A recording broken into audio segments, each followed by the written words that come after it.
A fait troisième mandat de Ouattara? Enfin, voici la réponse d'Emmanuel Macron. Plus de détails après le générique. Avant de commencer, abonnez-vous à la chaîne et activez la cloche de notification car cela va vous permettre de ne plus manquer les prochaines vidéos. Let's go!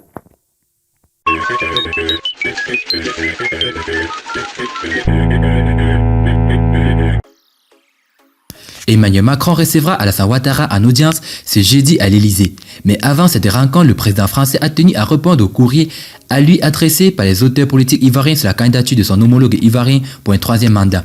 Emmanuel Macron évoque la souveraineté des États l'empêchant d'intervenir. De nombreux acteurs politiques ivoiriens dont Henri Konan Bédié et Pascal Affi-N'Guessan ont adressé des courriers à Emmanuel Macron, l'appelant à dissuader Alassane Ouattara, le chef de l'État ivoirien, de briguer la magistrature suprême en Côte d'Ivoire pour un troisième mandat. Le président français, qui s'était en effet abstenu jusque-là, a réagi à toutes ces missives.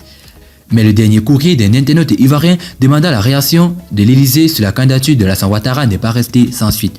Dans un courrier, Brice Blodel, chef de cabinet du président de la République française, a clairement indiqué au nom du président Macron: c'est bien volontiers que je vous aurais apporté une aide, mais le principe de souveraineté des États ne permet pas à la présidence de la République française d'intervenir dans le dossier que vous évoquez. Notons qu'Emmanuel Macron avait qualifié d'historique la décision d'Alassane Ouattara de ne pas se porter candidat pour un troisième mandat, mais de passer la main à une nouvelle génération. Après l'annonce de la candidature du chef de l'État ivoirien, le locataire de l'Élysée était jusque-là resté silencieux sur la question du troisième mandat.